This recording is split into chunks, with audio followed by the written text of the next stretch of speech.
Welcome everyone to another Buzz Slayers interview. Today we are here with Fitzkee Brothers. Thank you guys so much. This is so cool to finally meet you guys in person. Drew, I have a question. Is it me and you that's emailing the whole time, or is it someone else? Oh no, I think that's my dad. Oh, it is your dad. Okay, got it. He might have told me that once because he's Andrew, you know.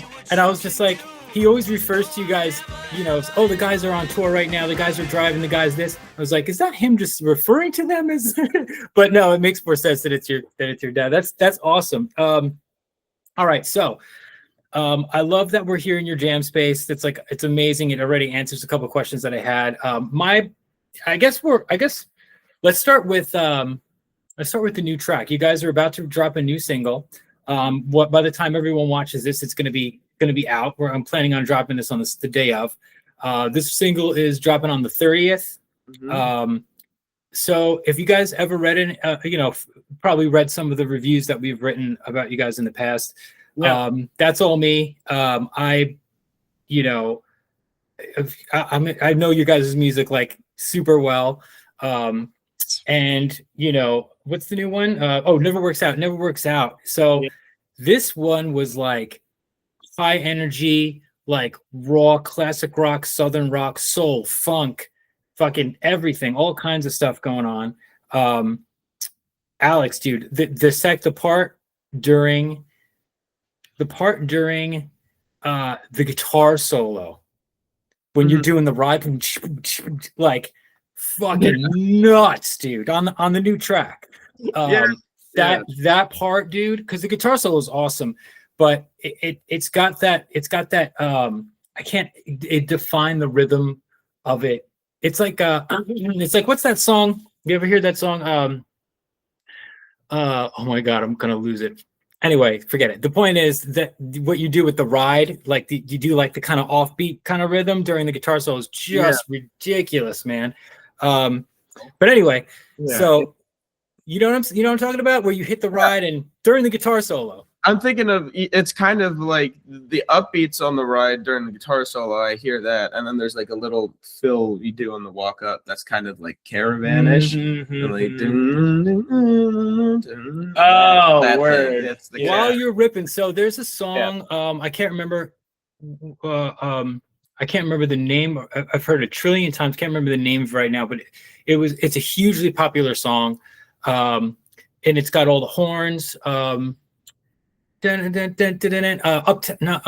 Funk You Up. You know that song? So at the end of Uptown Funk, at the end of that song, see what I'm saying? He does that beat.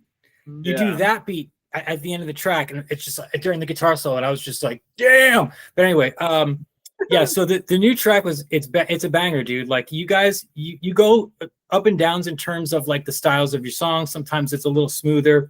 Sure. Sometimes this is like in between because it's got a load of funk in general, and a lot of that actually has to do with it.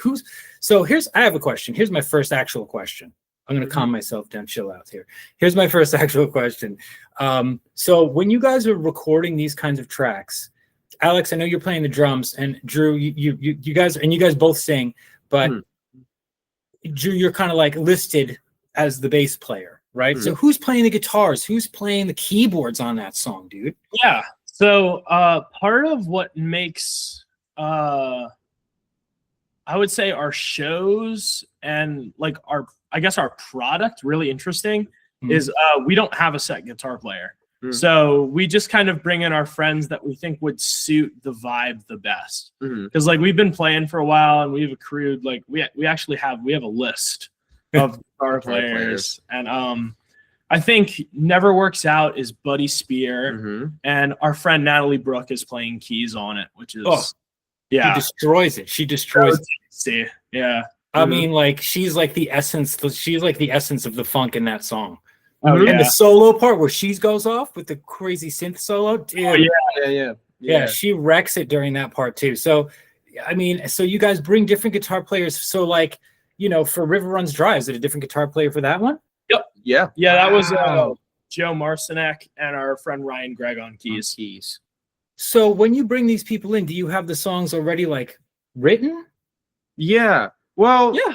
Actually, I would say Never Works Out is one of the few that we actually did a good bit of like. Well, I mean, like all there. of the lyrics and everything are all written out and done. Sometimes there's some arrangement things that we mess around with.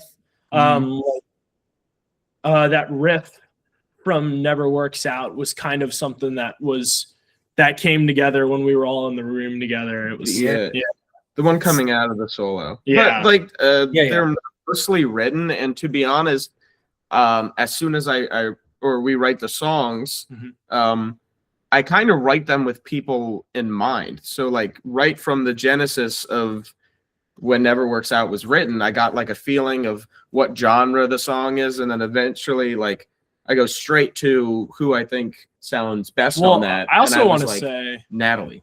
Well, I also want to say like Never Works Out has been around for like 4 years. Mm-hmm. Like, really?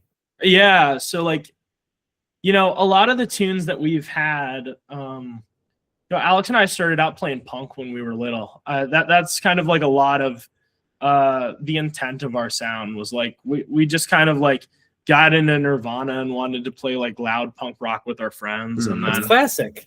And but like that sort of energy has kind of stayed as a constant throughout everything that we've done. And Alex writes most of the songs just like in his head, and then like we'll like sit in the basement for an hour and he'll just keep singing me parts, and then I'll put it on an acoustic and write progressions, write a riff.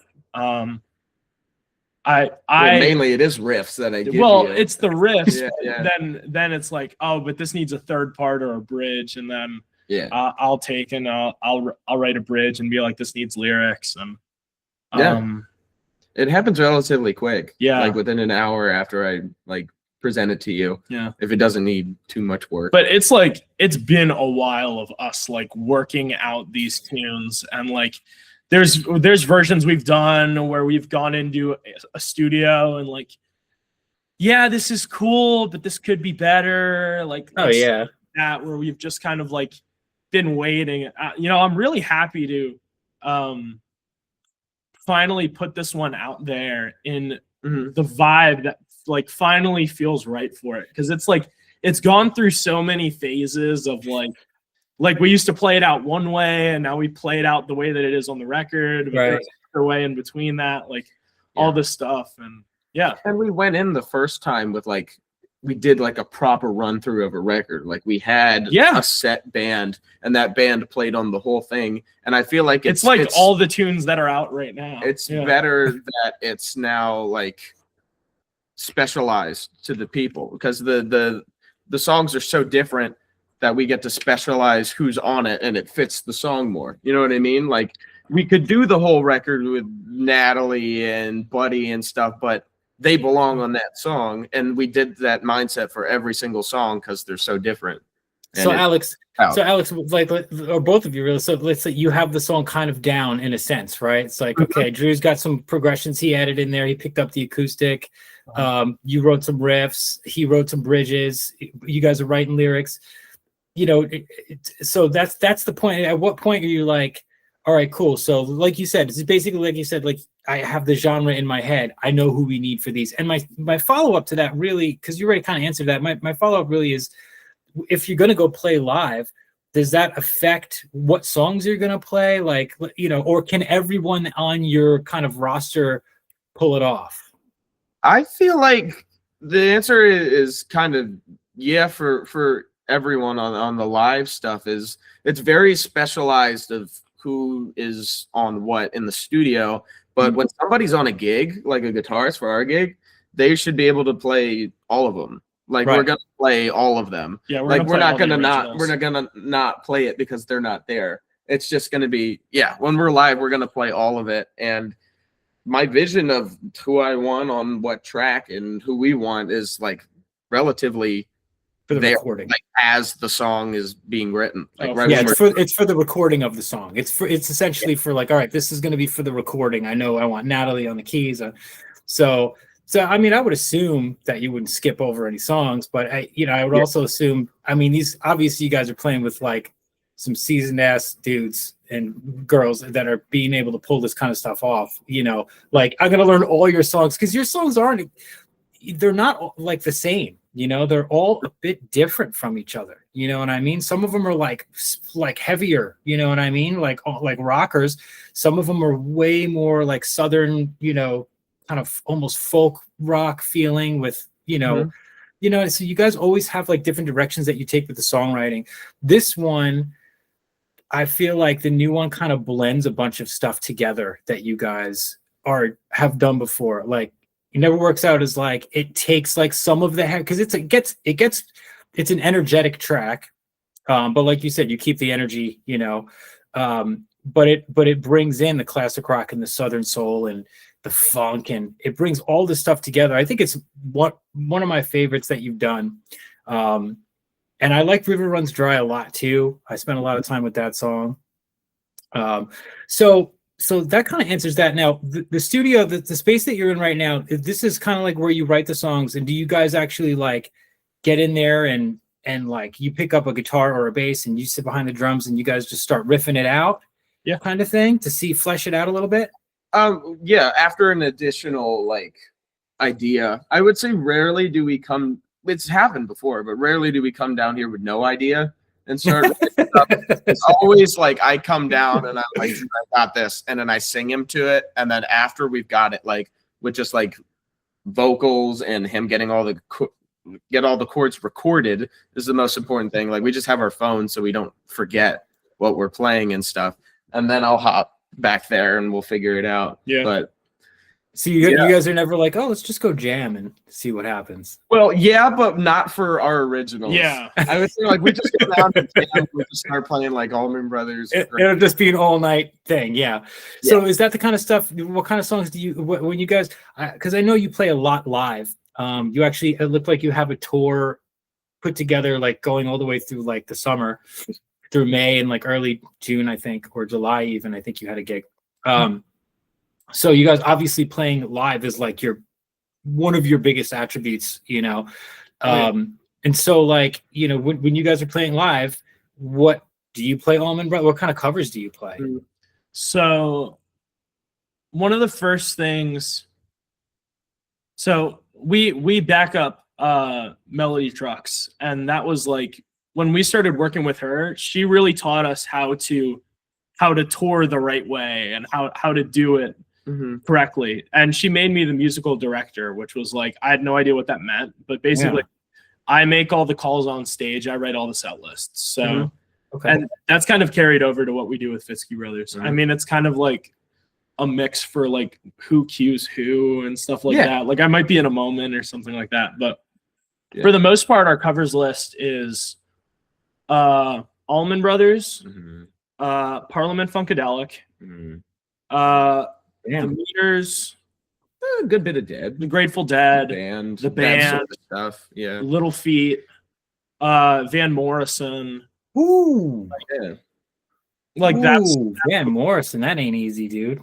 Oh, dude, no, I know. So fun. I have to sing it. Yeah, yeah, that's the hardest part, I would assume. Van, but that guy had a voice. One of my wife's favorite singers. So that's so crazy. You know, I should have asked this instead. I have a better one. Go ahead. You guys can, and you guys are obviously brothers. You guys can take your time, think about this. Not everyone likes this question, but I have to ask it, especially with a band like you guys, okay? Because of, and you may have answered. I should ask this first. You may have answered this already. So, not both of you, but one at a time. Okay, just throw this out at me. If I were to ask you what each of your top 5 musical influences of all time were, I'm sure. Look, he's all like, "No, dude, don't ask me that." You see him shake his head. He was like, "Oh God, don't do this." Either that, or it was like, "I'll give it to you right now." But you know, let's hear your top 5, because I'm sure. I mean, you guys have such classic stuff flowing through your music. You had to have grown up. I mean, you already named the Dead, Allman Brothers, band. You guys are naming all these classic stuff that I grew up with too. And I'm certainly older than you guys. So it's got to be your pops that may have. Did your parents introduce you to some classic shit, or how did it all work out? How did it all start? We credit Dad to about the Rolling Stones and Steve Miller Band. And then other than that, Drew found everything else and then showed it to me. He was just very curious about like, because what you said is you find the songs that you like, and then you'd find the song that influenced that one, and you just kept going backwards. Ooh, I like that. And then, like, when I was in middle school and stuff, he'd just constantly be like, "You're listening to this, listen to this, listen to this." So I got into it. Not a lot from our parents. Dad likes, Steve Miller Band and the Stones. My mom, very 80s. Well, mom put me on to like hip hop, like so she grew up in Dover, Delaware. So like her school dances were like NWA and Eric B and Rakim and all that stuff she put me on to. Give him your 5 then. So let's hear your 5. Give him your 5. I always say the top 3 are in no particular order because they've like each impacted me so much in my playing. I get that. The Allman Brothers are number 1. Parliament Funkadelic. The Meters. Colonel Bruce Hampton and the Aquarium Rescue Unit. And probably the band. Yeah. The band. Damn. Yeah. I saw Parliament Funkadelic play once. Yeah. It was crazy. So the reason why he was laughing is because my uncle Garrett's staying here right now. He's the guitar player in Parliament Funkadelic. He's staying in the house right now. Yeah, he's upstairs. Yeah. Oh my God, you guys are ridiculous. Go have him come down and record a song. Yeah. No. Yeah, we're rehearsing for a tour. Yeah, we're doing a tour next month with him and Melody. And he's going to be on that tour. Yeah, it's going to be great. We're playing. I don't know if this is the last time that we're playing the 8x10, but the 8x10 in Baltimore is closing, and we do have a show coming up there, which I am very, very stoked about. I love the 8x10. I love the Baltimore jam scene so much. I'm really bummed to see it close. Yeah. All right. I got the 5. All right, go ahead. Well, let's hear yours. It's a little bit different, and I'm using like what influenced me the most in my songwriting. Sure. Is I'm going with the Allman Brothers, course, the Meters, the band. That's 3 out of 3. Paul Simon. Whoa. And Bill Withers. Really? Those are my. Wow. Oh, you would have said Jim Croce. Jim Croce, yeah. Well, I mean, look, if I said 100, you guys would be going off still right now, right? Yeah.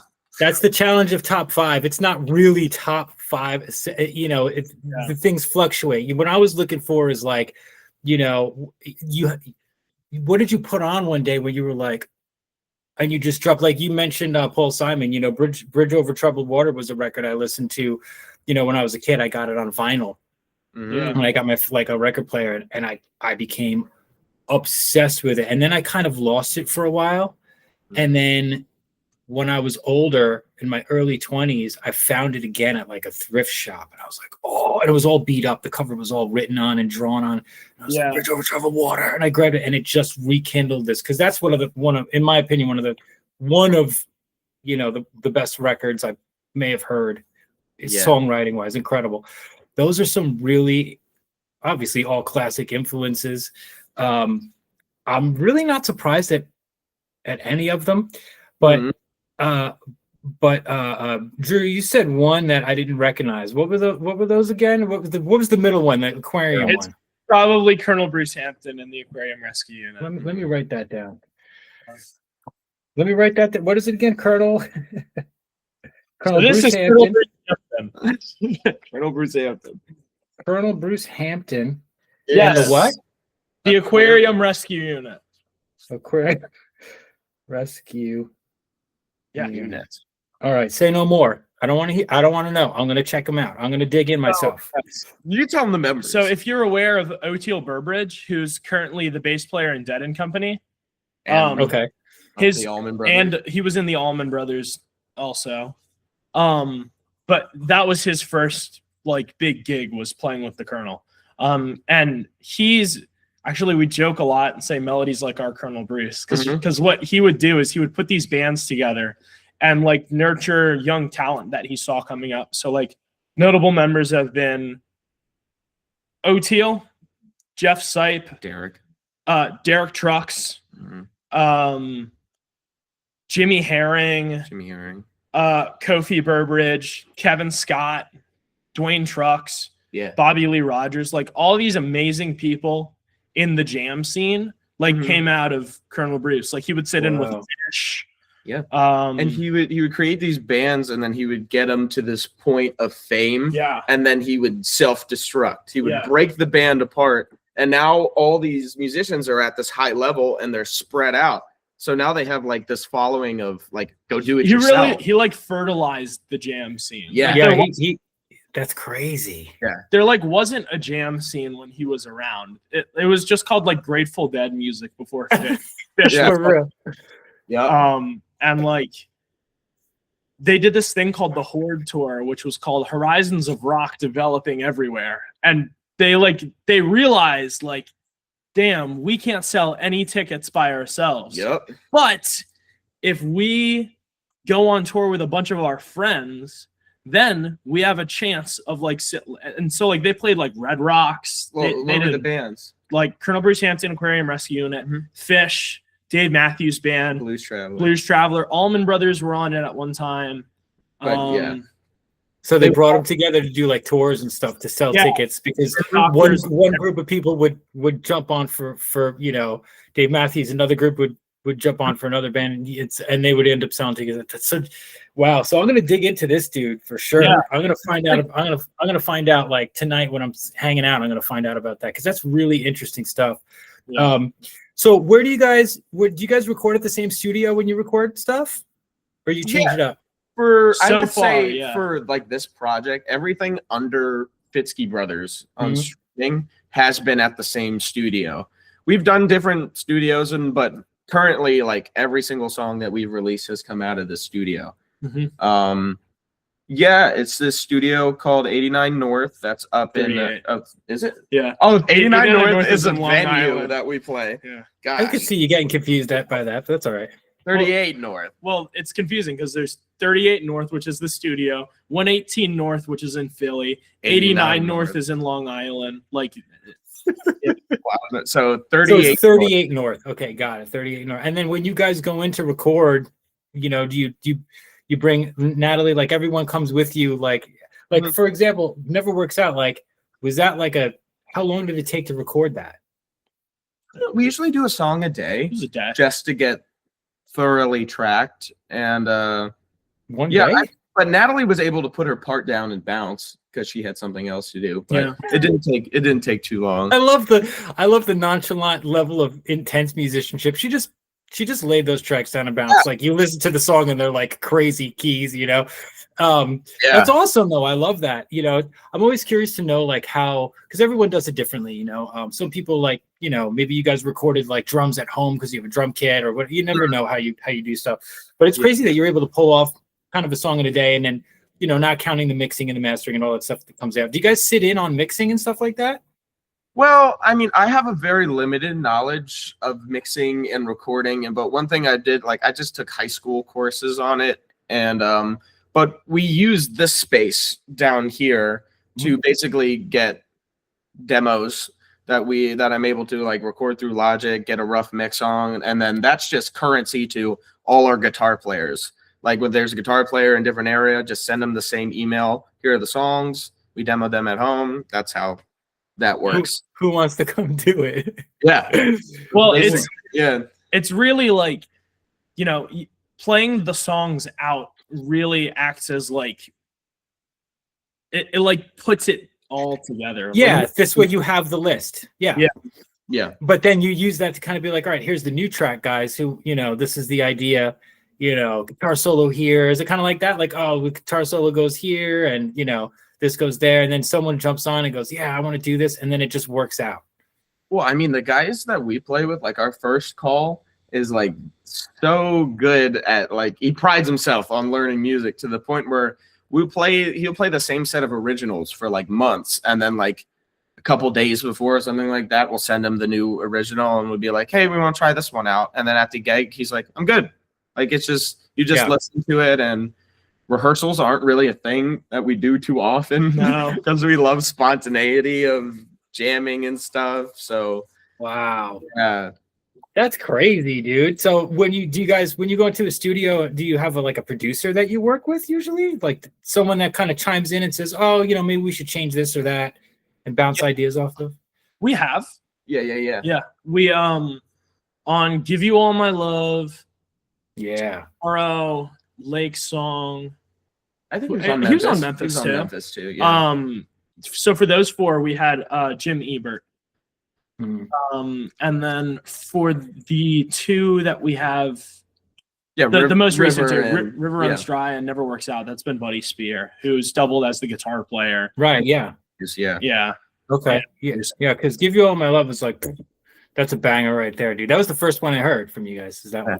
That's gotta be the song we have. Yep. That thing is like 5-6 years old. Yeah. That song's It's a total banger, though. I was like, "Whoa!" That one—that's a heavier kind of track to me. That song. Yeah.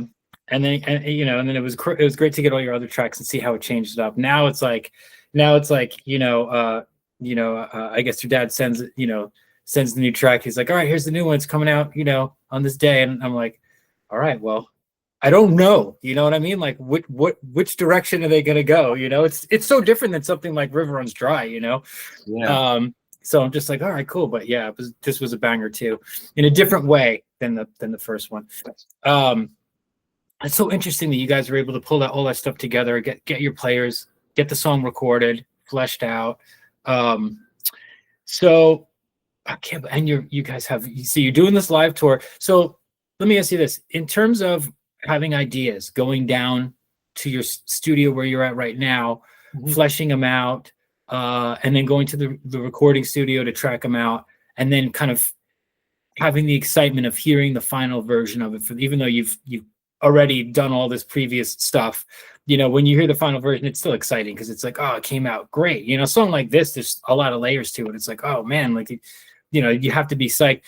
What is that in comparison to like, all right, we're gonna go fucking play like 2 gigs in a row? Like, what's more exciting for you? It's definitely, I'd say it changes priorities based off of us. For sure. Drew loves the live shows. I love the live shows, but because I'm so in depth in songwriting, just physically like hearing, because when the first thing you said when you're like hearing the final version is, to me, the final version happens when I write it. You know what I mean? Yeah. Like, I hear all these parts in my head and I'm like, that needs to go there. That needs to go there. Yeah. So when it actually happens, I'm so happy. I'm like, oh, that's it. That's what I heard in my head. But like when you have a big tour in front of you, Drew's, I don't not love it. I love playing live, but priorities wise, it's like it's also where we have more control. Like I take a good bit of control in the songwriting. Sure. You take a good bit of control in the live performance. Absolutely. He has the set list. He shows which directions we go. I love playing live. And that's kind of our role. Yeah. He's just thinking, he's looking up at the ceiling and thinking about the next show. So we have we played for like 3 hours and 20, like our last gig. We had like a 3-hour time slot. No break. Just jamming it out.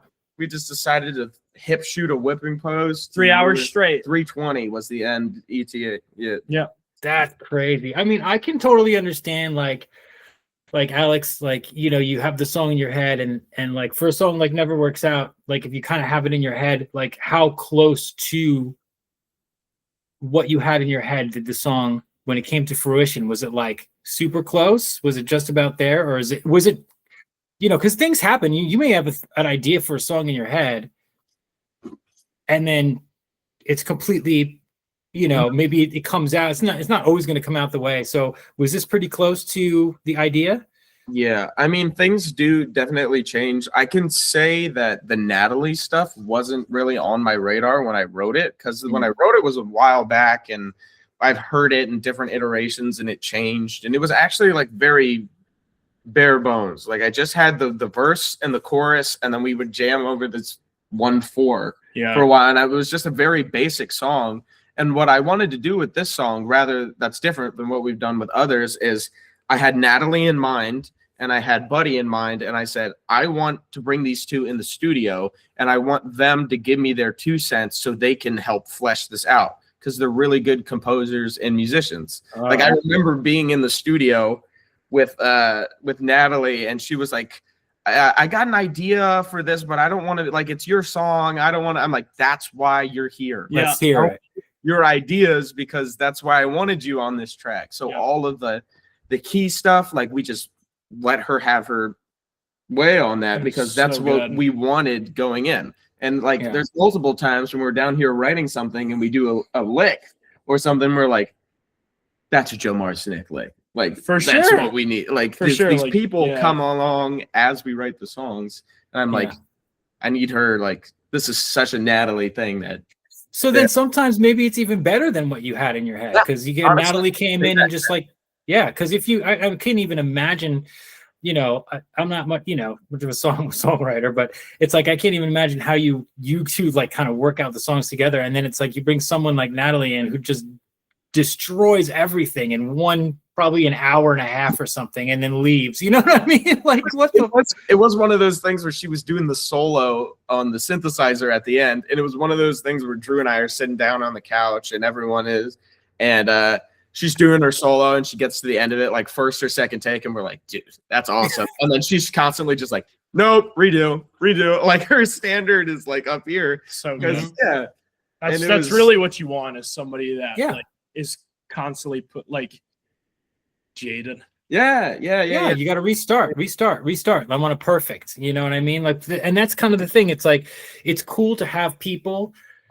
It's not even about when someone outsider like me thinks about it. It's not even fully just about the level of musicianship. It's also about like just the level of how much someone cares. Like, she cared so much about the track and how it came out, that redo, and still probably banged it out in a few hours at the most, you know? And it's like, you know, for someone to, you know what I'm saying? Instead of a post like, oh, that was okay, let's leave that one. Like, no, like, the level is up here. It's got to be redone. It's got to be perfect. And I like that, because what she could still do and be professional was do her solo, turn to us, be like, do you like it? And we would have said, yeah, but she knew that there was something that we would like even more that we didn't know she was going to give us until she gave it.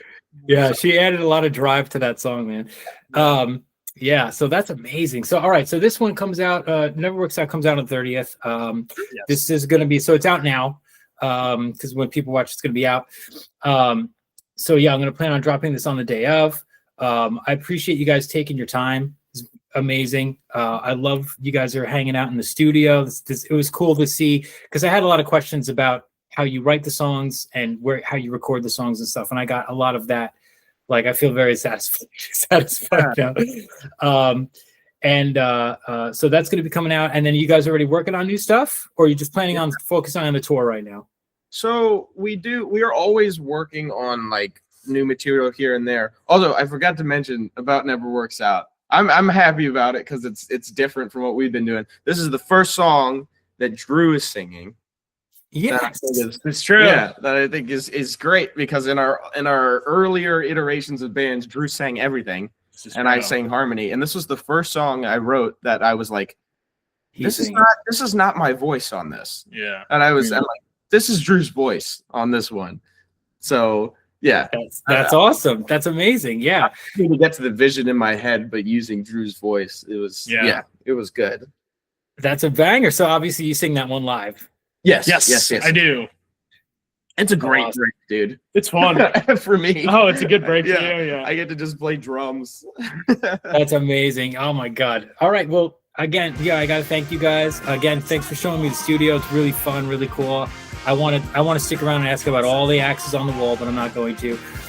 But thank you for giving me your influences and insight. I'm like I said, I'm sure you're probably already working on something else already. You got something else in the works. The wheels are probably constantly spinning. You know, and Andrew will probably let me know about that when the time comes. But I really appreciate you guys taking the time.